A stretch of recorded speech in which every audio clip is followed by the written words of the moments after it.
Tonight, mandatory evacuation orders are already underway for hundreds of thousands of Florida residents. For all practical purposes, get out.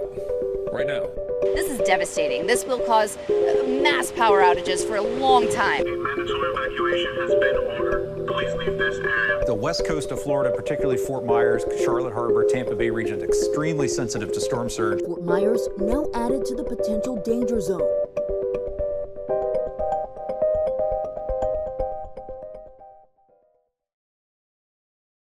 Tropical storms and hurricanes are just part of life in Florida. However, for the last several years, Florida has seemingly dodged bullet after bullet after bullet, and the 2022 hurricane season appeared to be a continuation of this trend, being one of the few seasons on record to not have a single named storm in the month of August. However, that was all about to change. During the month of September, while I was capturing some of the first red sprites ever documented in Florida, the tropics began to heat up, and by September 24th, Tropical Storm Ian had developed southeast of Jamaica. Ian underwent rapid intensification, and it soon became obvious that it would be making landfall somewhere in my area. With classes canceled for the week, I started to prepare to intercept my first major hurricane.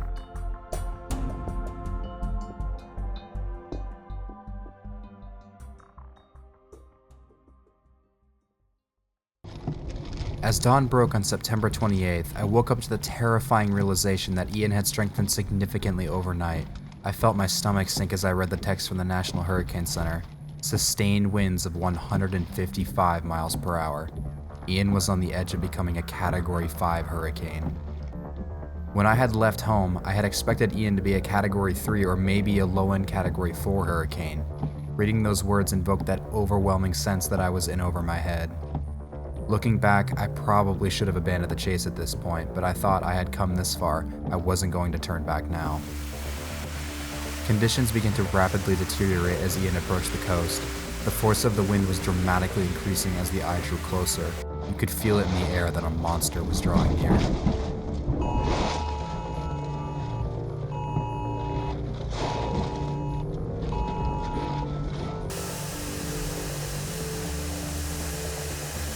The storm began to trend farther to the south, and I soon realized I was going to have to reposition closer to the water. With every mile I drove, the winds became stronger and stronger. The eye was approaching.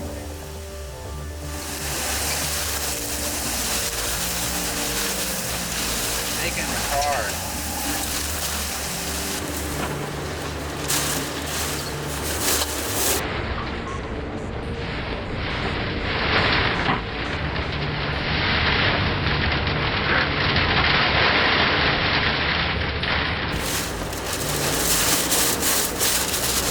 Whoa! That was a 100-mile-per-hour gust at least.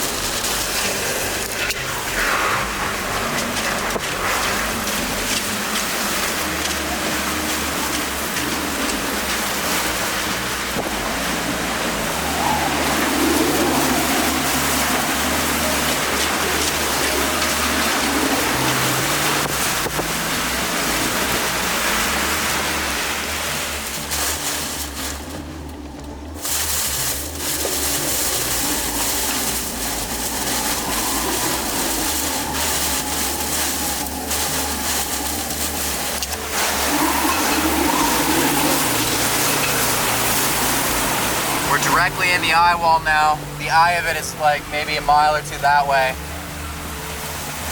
I'm not sure if we can get out there.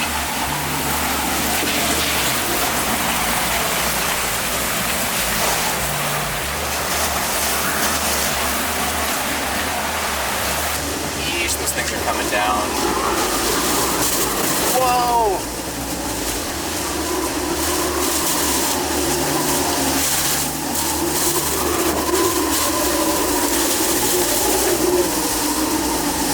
I have to get into the wind again. This is the worst part of the hurricane. Oh geez, those are coming down right at me. Reverse.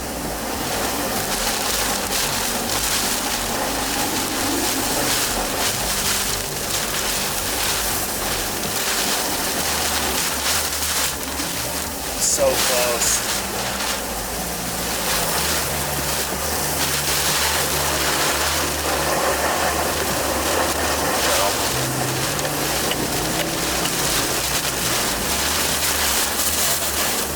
trash can coming across the road. The eye is just straight ahead of me. I just don't know if we can get there. I'm very surprised we haven't come across any floodwater yet. I guess I am on the north side of the circulation, so the storm surge probably isn't that bad.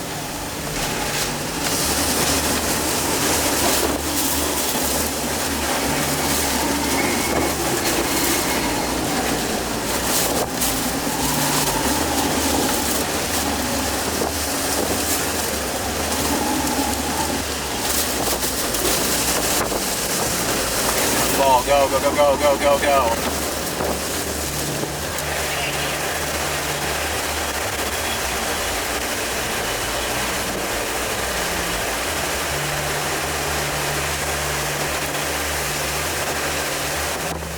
Now all that stood between me and the eye was a 1-mile bridge over the Peace River.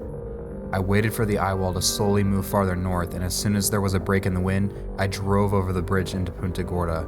Risky, but we're gonna cross the bridge. Let's do it.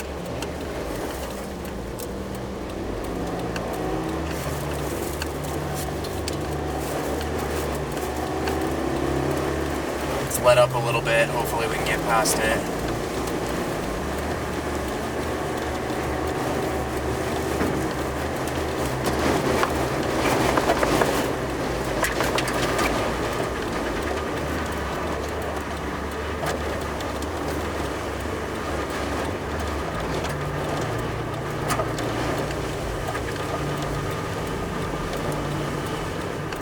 There was some debris in the road that I had to clear, but I had made it.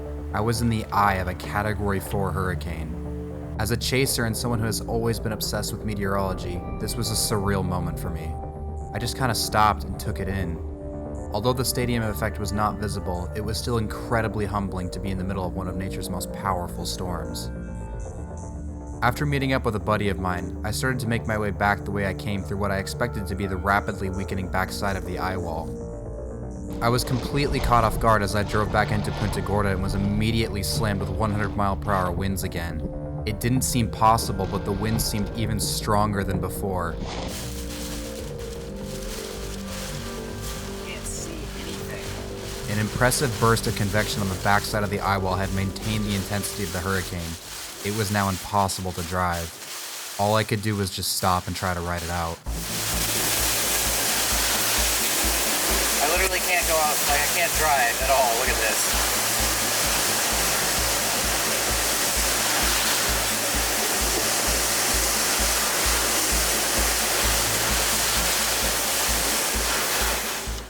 Once the eye wall had moved away to the northeast, I once again started to go back towards Northport.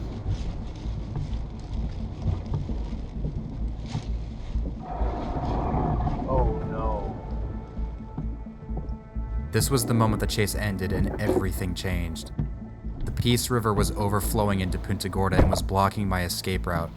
A combination of extremely heavy rainfall and high tide had caused water to start flooding in. No matter which way I tried to run, flooding was blocking my escape. I was trapped.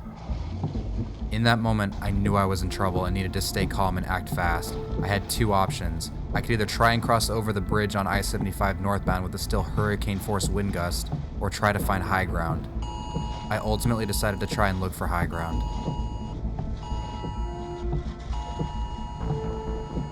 I found a gas station that was higher than the surrounding area and could only sit there with debris still crashing around and hope the water didn't reach me.